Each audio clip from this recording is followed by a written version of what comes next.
आइए देखते हैं केमिस्ट्री क्या है। केमिस्ट्री क्या है भैया? Study of matter, study of matter. Matter की स्टडी को ही क्या बोलते हैं? केमिस्ट्री बोलते हैं। Study of matter is chemistry. यानी अगर हम बात कर रहे हैं कि ये मैटर क्या है, चलिए मैटर क्या है वो तो हम समझेंगे ही समझेंगे। सबसे पहले हम जरा समझ लेते हैं स्टडी क्या है, यानी मैटर में हम क्या क्या स्टडी करते हैं। तो हम मैटर में स्टडी करेंगे मैटर के कंपोजिशन को हम मैटर में स्टडी करेंगे, स्ट्रक्चर को हम मैटर में स्टडी करेंगे, मैटर के प्रॉपर्टी को और प्रॉपर्टी भी दो तरह की हैं, एक है फिजिकल प्रॉपर्टी और दूसरा है केमिकल प्रॉपर्टी। अब आप कहेंगे सर मैटर का कंपोजिशन में क्या करेंगे? जैसे कंपोजिशन में आपने जैसे मान लिया मेथेन ले लिया, तो मेथेन का कंपोजिशन क्या है? मेथेन कार्बन और हाइड्रोजन से मिलकर बना हुआ है। ये क्या है? कंपोजिशन। हर चीज का एक फिक्स कंपोजिशन है, ठीक। मैटर क्या है अभी हम देखेंगे, लेकिन मैटर की स्टडी क्या क्या करते हैं वो चीज बात कर रहे हैं। या आपने ले लिया वाटर H2O, बताइए वाटर का कंपोजिशन क्या है? Hydrogen and oxygen is a composition of matter. अगर हम स्ट्रक्चर की बात करें तो लीजिए वाटर का स्ट्रक्चर क्या होता है। देखिए 2 कोवलेंट बॉन्ड, 2 लोन पेयर और ये है 104.7 इतना होता है बॉन्ड एंगल, ठीक। ये बॉन्ड एंगल है। अगर इसके हाइब्रिडाइजेशन की बात करें तो ये होता है sp3। ये स्ट्रक्चर है, यानी हमने कंपोजिशन देखा, हमने स्ट्रक्चर देखा। अब बात करते हैं प्रॉपर्टी की। प्रॉपर्टी दो तरह की है, फिजिकल भी है और केमिकल भी है। किसको फिजिकल प्रॉपर्टी बोलते हैं, किसको केमिकल प्रॉपर्टी बोलते हैं, जरा इसको समझिएगा। प्रॉपर्टी में जैसे हम बात कर रहे हैं बॉइलिंग पॉइंट, कैसी प्रॉपर्टी है? फिजिकल। क्यों? अभी बताते हैं। फ्रीजिंग पॉइंट कैसी प्रॉपर्टी है? फिजिकल। वेपर पॉइंट, सब प्रॉपर्टी फिजिकल प्रॉपर्टी है। ये फिजिकल प्रॉपर्टी बच्चों क्यों है? फिजिकल प्रॉपर्टी उस प्रॉपर्टी को बोलते हैं जिसमें कंपोजिशन चेंज न हो, यानी ऐसी प्रॉपर्टी जिसमें कंपोजिशन ना बदले। फिजिकल स्टेट बदल सकता है, सॉलिड लिक्विड में, लिक्विड गैस में, गैस सॉलिड में, ये चेंज हो सकता है, स्टेट चेंज हो सकता है, लेकिन कंपोजिशन चेंज ना हो, ऐसी प्रॉपर्टीज को बोलते हैं फिजिकल प्रॉपर्टी। इनमें फिजिकल स्टेट तो चेंज हो सकता है लेकिन कभी भी कंपोजिशन चेंज ना हो, ऐसी प्रॉपर्टीज को बोलते हैं फिजिकल प्रॉपर्टी। जैसे सपोज करो कि हमने एक वेसल लिया, इसमें वाटर हमने ले लिया H2O, राइट, और नीचे से हम इसको बॉयल कर रहे हैं, हीट दे रहे हैं। अब आप बताना, तो ये वेपर से बनेंगे, गैस बनेगा, वेपर बनेंगे। देखना जरा, यहां पर जब वाटर लिक्विड फेज में है तब भी इसका कंपोजिशन क्या है? H2O है। जब वेपर बन गया, गैस बन गया, तो भी इसका कंपोजिशन क्या है? H2O है। ऐसा तो नहीं है पानी को खौलाया, भाप बन गया, तो भाप में हाइड्रोजन अलग हो गया, ऑक्सीजन अलग हो गया, ऐसा तो नहीं होता है। लिक्विड में भी H2O कंपोजिशन है, वेपर में भी H2O कंपोजिशन है। चलो इस पानी को उठा के फ्रिज में रख दो, जैसे फ्रीजर में रखोगे ये आइस में चेंज हो जाएगा। तो भैया आइस में भले चेंज हो गया, स्टेट भले बदल गया, लेकिन आइस का भी कंपोजिशन क्या है? H2O है, यानी कंपोजिशन नहीं बदला। जब लिक्विड था तो भी कंपोजिशन H2O था, जब गैस बन गया तो भी कंपोजिशन H2O है, और जब फ्रिज में रख के इसको सॉलिड कर दिया, आइस बना दिया, तो भी आइस का भी कंपोजिशन H2O है। यानी ये फिजिकल प्रॉपर्टी है जिसमें कंपोजिशन चेंज नहीं होता है, केवल स्टेट चेंज हो सकता है लेकिन कंपोजिशन चेंज नहीं हो सकता बच्चों। यानी पानी चाहे लिक्विड हो तो भी H2O फार्मूला, गैस में चला जाए तो भी फार्मूला H2O, सॉलिड में चला जाए बर्फ में तो भी फार्मूला H2O ही रहेगा। जरा समझ लेते हैं केमिकल प्रॉपर्टी को। केमिकल प्रॉपर्टी बच्चों उनको बोलते हैं जिसमें कंपोजिशन ही चेंज हो जाएगा, क्योंकि रिएक्शन होगा तो कंपोजिशन बदलेगा। यानी ऐसी प्रॉपर्टी जिसमें कंपोजिशन बदल जाए, ऐसी प्रॉपर्टी को बोलते हैं केमिकल प्रॉपर्टी। जैसे सपोज करिए कि हमने वाटर लिया और वाटर में सोडियम डाल दिया। अब देखना, जब वाटर को सोडियम डालोगे, वाटर में सोडियम, तो ये बना लेगा, यहाँ से निकलेगा हाइड्रोजन गैस, और ये बना लेगा NaOH, सोडियम हाइड्रोक्साइड। अब बताना, क्या जो पहले कंपोजिशन था वो कंपोजिशन प्रोडक्ट में है क्या? नहीं है।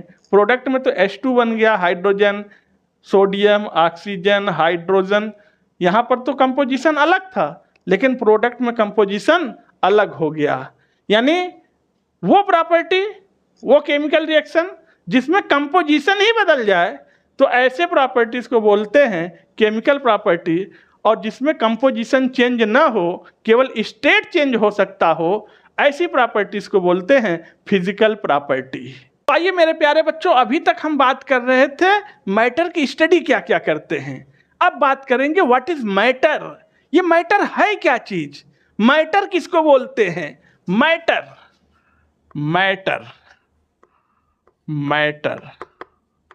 ये मैटर क्या चीज है? ये वो वाला मैटर नहीं है। What is matter? कांड क्या हो गया, कहीं लड़ाई हो गया, बोलते व्हाट इज मैटर, मैटर क्या है? ये वो मैटर नहीं है।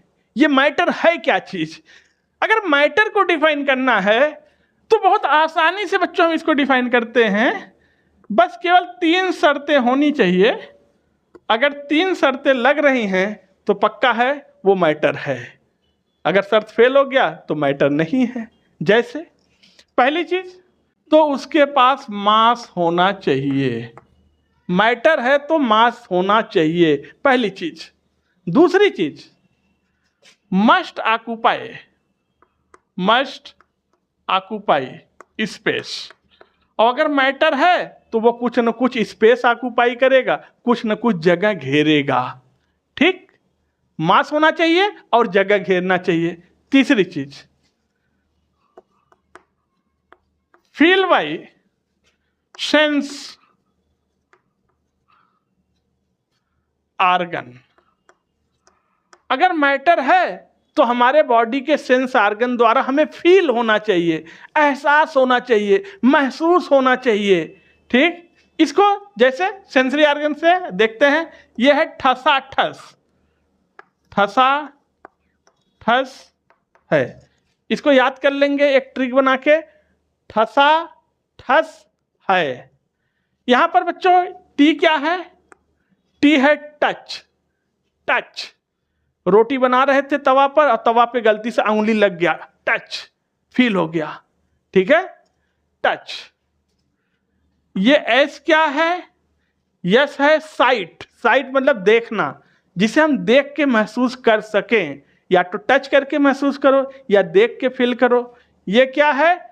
टेस्ट, स्वाद, खाया, तीखा है, मीठा है, एक टेस्ट आया। ठीक, ये यस क्या है? स्मेल मतलब सूंघने की शक्ति। खाना बन रहा है किचन में और उसकी स्मेल पूरे मकान में जा रही है। ये क्या है? हियरिंग। यानी इनमें से किसी के द्वारा अगर हमें सेंस पता चल रहा है तो वो मैटर है। यानी मैटर की 3 शर्तें हैं कि मैटर में मास होना चाहिए, मास है, और वो स्पेस घेरे, और हमारे सेंसरी आर्गन के द्वारा, बॉडी के द्वारा हमें फील होना चाहिए इन के द्वारा। तो ये बात कंफर्म हो जाएगा कि वो मैटर है। जैसे कोई एग्जाम्पल, चलो लाइट ले लेते हैं। लाइट, क्या लाइट मैटर है? क्या लाइट में मास है? जा सोचो, क्या लाइट में मास होता है? अगर मान लो हम तुम्हारे ऊपर लाइट मारे, टार्च मारे, तो क्या तुम गिर जाओगे? अगर हम तुम्हारे ऊपर रोशनी फेंकें तो क्या तुम गिर जाओगे? क्या उसमें मास है? तुम्हें जाएगा, तुम्हें घाव लगेगा, तुम्हें चोट लगेगा, तुमको फोर्स लगाएगा, फोर्स पर यूनिट एरिया। यानी लाइट में मास तो नहीं। अगर ऐसा होता तो मान लो हम बैठे हैं स्टूडियो में पढ़ा रहे हैं, इतनी लाइटें जल रही हैं, सब चारों तरफ लाइटें लगी हुई हैं, ऊपर नीचे लेफ्ट राइट हर जगह, तो ऐसा तो नहीं लाइट हमारे ऊपर पड़ रहा है तो हमें लाइट के प्रेशर से, लाइट के फोर्स से गिर जा रहे हैं। तुम्हारे घर में लाइट लगा होगा, आप स्विच ऑन करते हो, लाइट तुम्हारे खोपड़ी पर गिरा, तो क्या लाइट आते ही तुम बैठ जाते हो क्या? ऐसा तो नहीं होता। यानी लाइट में बेटा मास नहीं है, लाइट में मास नहीं है। अब लाइट में मास नहीं है, अब क्या लाइट स्पेस ऑक्युपाई करता है? बिल्कुल करता है। कमरे में बिल्कुल अंधेरा हो और तुम स्विच ऑन कर दो, रोशनी भर जाएगा। यानी लाइट स्थान घेरता है, स्पेस लेगा, पूरे कमरे में रोशनी भर गई, यानी लाइट स्पेस ऑक्युपाई करेगा। क्या लाइट में फील होता है? बिल्कुल फील होगा। आप आंखें बंद करके रखो, आंखें बंद करो और स्विच ऑन करो, तुम्हें फील हो जाएगा कि लाइट आ गई। यानी ये फील होता है हमें। यानी मास नहीं है, इसलिए लाइट मैटर नहीं है, लाइट मैटर नहीं है। तीनों शर्त नहीं लग पाया, इसलिए लाइट मैटर नहीं होता। चलो कोई दूसरा एग्जाम्पल ले लेते हैं बेटा, दूसरा एग्जाम्पल ले लेते हैं। देखो इंटरेस्ट के साथ पढ़ना, हमने पहले कहा था आपसे कि मनोरंजन लेके पढ़ेंगे, मजाक में पढ़ेंगे, इंटरटेन के साथ पढ़ेंगे, चैप्टर तो अपने आप खत्म होगा और केमिस्ट्री पर तो कमांड अपने आप आ जाएगा। जैसे एयर ले लिया, एयर, क्या एयर इज मैटर? क्या एयर मैटर है? भाई चलो देखते हैं, क्या एयर में मास होता है? बिल्कुल होता है, बिल्कुल होता है। क्यों नहीं होता?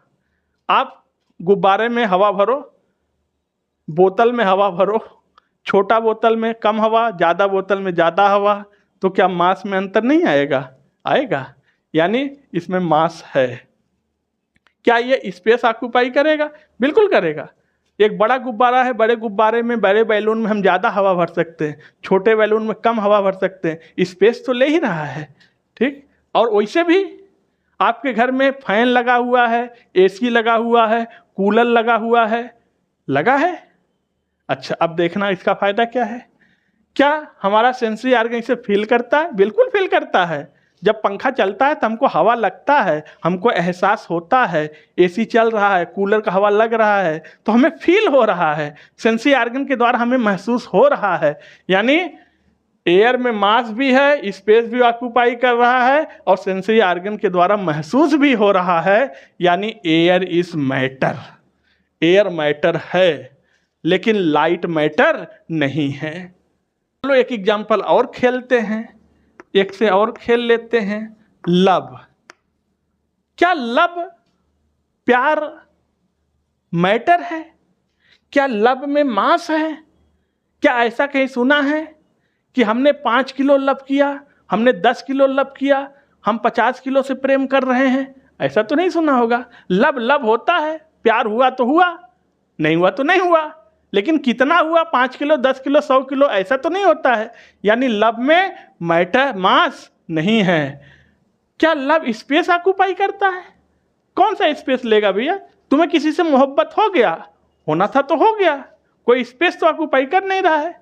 अच्छा क्या लव फील होता है? बिल्कुल होता है। लव होता है तो अच्छा लगता है, मोहब्बत हो गई, अंदर से एहसास होगा कि बड़ा मजा आ रहा है, बहुत अच्छा लग रहा है। यानी लव में फीलिंग तो है, लेकिन लव में स्पेस नहीं ले रहा है और मास नहीं ले रहा है। यानी love is not matter, love matter नहीं है, लव खाली एक एहसास है, एक फीलिंग है।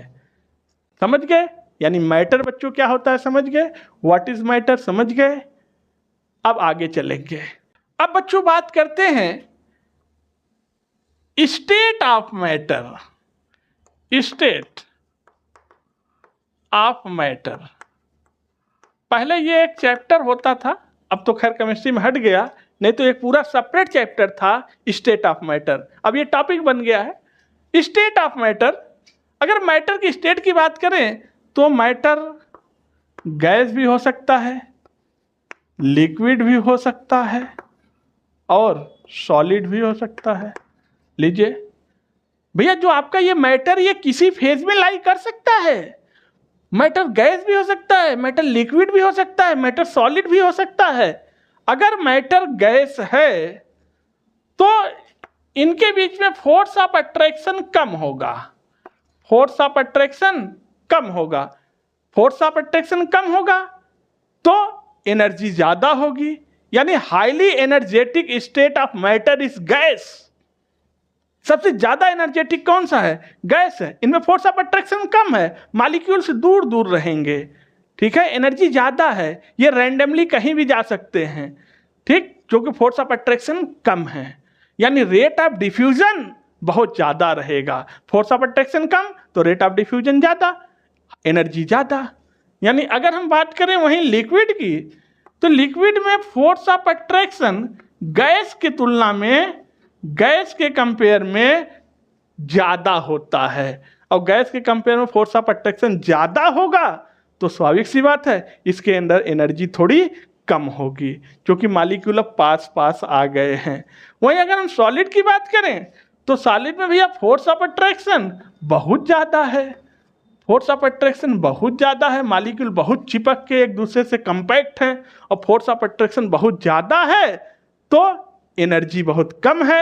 एनर्जी कम है तो मोशन कम है, मोमेंट कम है, मोमेंट नहीं है, यानी रेट ऑफ डिफ्यूजन सबसे कम है, ठीक।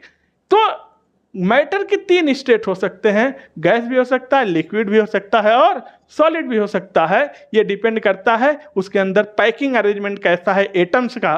फोर्स ऑफ अट्रैक्शन ज़्यादा है तो सॉलिड हो जाएगा, थोड़ा सा कम होगा तो लिक्विड हो जाएगा, और फोर्स ऑफ अट्रैक्शन बिल्कुल कम हो गया तो वो गैस हो जाएगा। कहेंगे क्या मैटर में अभी कुछ और है? बिल्कुल है। अगर बच्चों मैटर की बात कर रहे हैं, मैटर तो मेरे प्यारे बच्चों ये मैटर दो तरह का होता है। There are two type of matters. एक हमारे पास है प्योर मैटर, और एक हमारे पास है इम्प्योर मैटर, इम्प्योर। और इम्प्योर को ही कई बार मिक्सचर भी बोला जाता है, मिक्सचर, राइट। अब प्योर मैटर, केमिस्ट्री में हमने कहा था study of matter is chemistry, study of matter is chemistry. तो स्टडी ऑफ प्योर मैटर, यानी अगर हम बात करें केमिस्ट्री में हम प्योर की स्टडी करते हैं कि इम्प्योर की स्टडी करते हैं? ऑलवेज प्योर की करते हैं, याद रखिएगा। यानी स्टडी ऑफ प्योर मैटर की स्टडी को केमिस्ट्री बोलते हैं। अगर सर इम्प्योर का करना पड़ा तब क्या करेंगे? पहले इम्प्योर को प्योर में कन्वर्ट करेंगे, फिर उसकी स्टडी करेंगे, ठीक। ये प्योर का होता है। और हम बात करें तो प्योर मैटर है तो ये होमोजीनियस है, होमोजीनियस होता है। ये होमोजीनियस का सर मतलब क्या होता है? होमोजीनियस का बच्चों मतलब होता है properties everywhere is same, everywhere properties same. Sir जैसे, चलो देख लेते हैं। सपोज करो बेटा कि ये हमने वाटर लिया, ठीक, इसमें वाटर भरा हुआ है H2O, ठीक। अब तुम पानी को यहाँ से लेके पियो, ठीक, तुम पानी को यहाँ बीच से निकाल के पियो, तुम नीचे से छेद करके पानी को यहाँ से पियो। पानी का टेस्ट एवरीवेयर क्या है? सेम है। हर जगह पानी का टेस्ट बराबर आएगा, चाहे पानी के यहाँ पियो, यहाँ पियो, चाहे नीचे छेद करके पियो, है तो वाटर ही, टेस्ट हमेशा बराबर आएगा। यानी प्रॉपर्टी हर जगह क्या है? सेम है। अगर हर जगह प्रॉपर्टी सेम होती है तो उसको बोला जाता है होमोजीनियस। दूसरी चीज, अगर प्योर है तो नॉट सेपरेटेड है, नॉट सेपरेटेड है। अगर प्योर है तो इसको हम पार्टिकल्स को, मैटर को अलग अलग नहीं कर पाएंगे। ऐसा नहीं है कि पानी को बहुत ज़्यादा हिला दिया, बहुत ज़्यादा रबिंग करने से पानी के ऊपर से क्रीम निकलने लगेगा, ऐसा नहीं है। यानी इस पर हम कुछ सेपरेट नहीं कर सकते, वाटर को हम कुछ नहीं कर सकते, यानी कोई चीज़ हम इनको अलग अलग नहीं कर पाएंगे, नॉट सेपरेटेड होता है, ठीक। अच्छा, अब बात करते हैं बच्चों इम्प्योर का। तो इम्प्योर जो होता है ये होमोजीनियस भी होता है, होमोजीनियस भी होता है और हेट्रोजीनियस भी होता है। ये कुछ भी हो सकता है, ये होमोजीनियस भी हो सकता है, हेट्रोजीनियस भी हो सकता है, लेकिन प्योर वाला हमेशा क्या होता है? Always homogeneous. और अगर बात करें इम्प्योर की तो can be separated, can be separated, इसको अलग अलग किया जा सकता है। अच्छा चलो कोई एग्जाम्पल लेते हैं। मान लो आपके घर में आपकी मम्मी हैं, मम्मी बच्चे का बड़ा ख्याल रखती हैं, बच्चे को तुरंत सुबह होते बोल देते हैं बेटा ये प्योर दूध है, 1 गिलास पी लिया करो, डेली 1 गिलास प्योर दूध पिया करो, बॉडी बन जाएगी, डोले सोले बन जाएंगे। लेकिन सवाल इस बात का है कि दूध तो प्योर होता ही नहीं, केमिस्ट्री तो दूध को प्योर मानता ही नहीं, केमिस्ट्री तो कहता है दूध इम्प्योर है, यानी ये मिल्क है। ये क्या है बेटा? ये मिल्क है, और मिल्क क्या है? इम्प्योर है। सर कैसे? मम्मी तो कहती है शुद्ध दूध है, प्योर दूध है, पिया करो, लेकिन केमिस्ट्री कह रहा है कि दूध क्या इम्प्योर है, बिल्कुल इम्प्योर है। चलो प्रूफ करते हैं। बताओ क्या दूध को तुम सेपरेट नहीं कर सकते हो? दूध में है क्या? दूध में वाटर है H2O, दूध में है क्या? प्रोटीन है केसिन, दूध में है क्या? कार्बोहाइड्रेट लैक्टोज, दूध में है क्या? प्रोटीन यानी केसिन, यानी दूध तो बहुत सारी चीजों से मिलकर बना हुआ है। हम दूध में से कार्बोहाइड्रेट फैट प्रोटीन सबको अलग कर सकते हैं। आप दूध को बॉयल करो, आप दूध को बॉयल करो, देखो इसके ऊपर मलाई अलग हो जाएगा। लो दूध के ऊपर मलाई अलग आ गया, मलाई को निकाल लिया, खा गए। यानी अगर हम किसी चीज को सेपरेट कर सकते हैं, अलग अलग कर सकते हैं, तो वो प्योर नहीं है। ये हम नहीं बोल रहे हैं, ये केमिस्ट्री बोल रही है। यानी वो क्या है? इम्प्योर है। लेकिन अगर तुम पानी को खौलाते, पानी को आग लगा दो नीचे से, और बेटा इस पानी को अगर बॉयल करोगे तो ऐसा नहीं है पानी पूरा उड़ जाएगा, लेकिन तुम्हें ऊपर कोई मलाई देखने को नहीं मिलेगा। यानी मिल्क में, वाटर में हम कुछ चीज़ अलग नहीं कर सकते, लेकिन मिल्क में हम चीज़ों को अलग अलग कर सकते हैं। और अगर कोई चीज़ सेपरेट कर सकते हैं तो वो इम्प्योर होता है, ऐसा केमिस्ट्री बोलता है। यानी मिल्क क्या है? इम्प्योर है। लेकिन मम्मी क्या बोलती हैं? प्योर दूध है, पिया करो। तो अब मम्मी को भी बताना मिल्क क्या है? इम्प्योर है। ठीक, तो अब हमें केमिस्ट्री में आगे बढ़ रहे हैं हम लोग, तो हमें केमिस्ट्री में किसकी स्टडी करनी है? प्योर की स्टडी करनी है। हमें इम्प्योर की स्टडी नहीं करनी है, हमें प्योर पढ़ना है। ठीक, तो आइए बेटा अब आगे बढ़ते हैं हम लोग। यानी हम लोग बेटा अभी तक बातें कर रहे थे, मैटर को समझ रहे थे, और मैटर को हम लोगों ने बहुत कुछ समझा। और मैटर था 2 तरह का, एक था प्योर और एक था बेटा इम्प्योर। लेकिन इम्प्योर से पीछा छूट गया, हमें अब इम्प्योर पढ़ना नहीं है, केमिस्ट्री में प्योर कम स्टडी किया जाता है। तो मेरे प्यारे बच्चों, जो ये प्योर मैटर होता है ये 2 तरह का होता है। ठीक, एक है एलिमेंट, एलिमेंट्स, और एक है कंपाउंड, कंपाउंड। यानी अब आपको फील आ रहा होगा, आपको अच्छा लग रहा होगा कि अब हम लोग केमिस्ट्री की तरफ बढ़ रहे हैं, अब हम लोग केमिस्ट्री में घुस रहे हैं। एलिमेंट है, कंपाउंड है, ये क्या है? ये प्योर है। यानी अगर कंपाउंड में भी बात करें बच्चों, तो कंपाउंड भी 2 तरह का होता है मेरे भैया। पहला एक होता है ऑर्गेनिक कंपाउंड, और एक होता है इनऑर्गेनिक कंपाउंड, इनऑर्गेनिक कंपाउंड। अब सवाल है, पहले पुराना ज़माना में जब पुराने लोग थे तो कंपाउंड ऑर्गेनिक इनऑर्गेनिक को ऐसे डिफाइन कर देते थे, जिसमें कार्बन है वो ऑर्गेनिक है, जिसमें कार्बन नहीं है वो सब क्या है? इनऑर्गेनिक है। लेकिन ये डेफिनेशन बहुत लंबा नहीं चला, ये गलत हो गया। कई बार इनऑर्गेनिक में भी कार्बन होता है, जैसे कार्बन डाइऑक्साइड में क्या कार्बन नहीं है? है। तो कार्बन है तो ऑर्गेनिक होना चाहिए था, लेकिन नहीं, कैसा होता है? इनऑर्गेनिक होता है। जैसे sodium carbonate, sodium carbonate, sodium carbonate में कार्बन है तो ऑर्गेनिक होना चाहिए था, लेकिन क्या होता है? इनऑर्गेनिक होता है। यानी वो पुरानी डिफिनीशन थी। ठीक, हाँ, लेकिन हम एक चीज़ बच्चों नई डिफिनीशन के साथ ये बात कह सकते हैं, अगर कंपाउंड ऑर्गेनिक है दैट मस्ट कंटेन कार्बन। अगर कार्बन है, ऑर्गेनिक है, तो उसमें कार्बन जरूर होगा। लेकिन अगर कार्बन इनऑर्गेनिक है कंपाउंड, तो उसमें कार्बन हो ये कोई ज़रूरी नहीं है, हो भी सकता है और नहीं भी हो सकता है। लेकिन ऑर्गेनिक होगा तो कार्बन 100% होगा। इस बात को आप ऐसे ही समझ सकते हो, जैसे चाहे समुद्र हो, नदी हो, झील हो, तालाब हो, सब में पानी है, क्योंकि पानी से ही इनका एग्जिस्टेंस है। लेकिन कहीं पर पानी हो वो समुद्र हो, नदी हो, झील हो, तालाब हो, ये जरूरी नहीं है। जैसे भाई अगर समुद्र है तो पानी तो होगा ही होगा, तालाब है तो पानी होगा ही होगा, नदी है तो पानी होगा ही होगा, लेकिन कहीं पर पानी हो, वो नदी हो, समुद्र हो, तालाब हो, ये जरूरी नहीं है। मान लीजिए क्या आपके घर में बाल्टी में पानी होता है तो क्या वो नदी है, क्या वो समुद्र है, क्या तालाब है? नहीं। बात समझ गए? बोतल में पानी है, बोतल में पानी है तो क्या वो बोतल समुद्र है, नदी है, झील है, तालाब है? नहीं। यानी कहने का मतलब बच्चों ये है कि अगर ऑर्गेनिक है तो उसमें कार्बन होगा ही होगा, लेकिन अगर इनऑर्गेनिक है तो कार्बन हो भी सकता है या नहीं भी हो सकता है। बात समझ गए? बाकी आगे ऑर्गेनिक, इनऑर्गेनिक, फिजिकल, अब सारी चीजें निकलना स्टार्ट हो रही हैं और इसमें हम लोग गहराई में चलेंगे। एसिटिक एसिड, अल्कोहल, साइनाइड इसेट्रा, इसमें फंक्शनल ग्रुप भी होगा, तो ये ऑर्गेनिक है। ये सब के सब प्योर हैं, चाहे ऑर्गेनिक हो चाहे इनऑर्गेनिक हो। लेकिन अब बच्चा अगर हम बात करें एलिमेंट की, तो अब तक धरती पर 118 एलिमेंट खोजे जा चुके हैं, टोटल 118 एलिमेंट।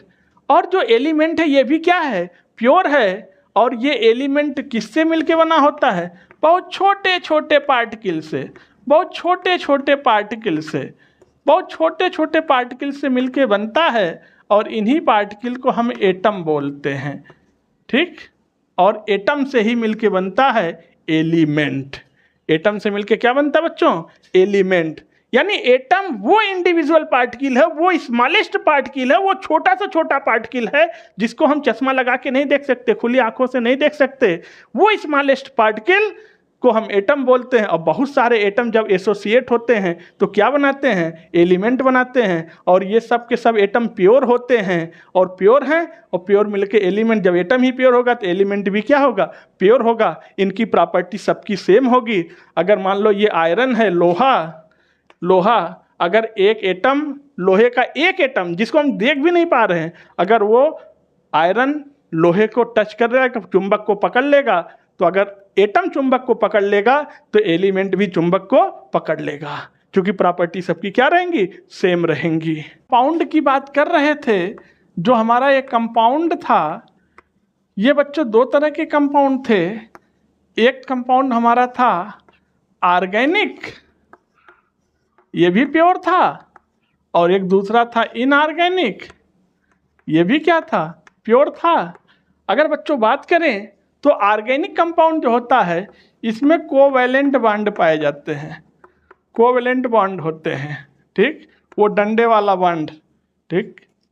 अगर इनऑर्गेनिक की बात करें तो बच्चों इनऑर्गेनिक में दो तरह के बॉन्ड होते हैं। कोवैलेंट तो इसमें भी होता है, इसमें आयनिक बॉन्ड भी पाया जा सकता है, आयनिक बॉन्ड भी हो सकता है। कोवैलेंट बॉन्ड होता है इनऑर्गेनिक में, जैसे HF, HCl, HBr, ये सब क्या हैं? इनऑर्गेनिक हैं। इनमें बॉन्ड कैसा है? कोवैलेंट बॉन्ड, डंडे वाला बॉन्ड। और इनऑर्गेनिक है जैसे NaCl, Na+Cl-, नमक, NaCl, ये इनऑर्गेनिक कंपाउंड है। लेकिन इसमें कैसा बॉन्ड है? इसमें बॉन्ड कैसा है? आयनिक बॉन्ड है। यानी इनऑर्गेनिक कंपाउंड में आयनिक बॉन्ड भी हो सकता है या कोवैलेंट बॉन्ड भी हो सकता है, कोई बॉन्ड दोनों में से होगा। लेकिन अगर ऑर्गेनिक कंपाउंड है तो ऑर्गेनिक में हमेशा बच्चों को कौन सा बॉन्ड होगा? कोवैलेंट बॉन्ड होगा। जैसे RCN, जैसे CH3CN, देखना कौन सा बॉन्ड है? कोवैलेंट बॉन्ड होता है। प्यारे बच्चों, ये first chapter some basic concept of chemistry का पहला एपिसोड था, जो आज हम लोग यहीं पर चैप्टर को रख रहे हैं। इस चैप्टर का अगला एपिसोड दूसरे वीडियो में आएगा। तो आज की वीडियो को यहीं पर रखते हैं, फिर आपसे मिलते हैं बच्चों नेक्स्ट वीडियो में। तो थैंक यू, टेक केयर, धन्यवाद।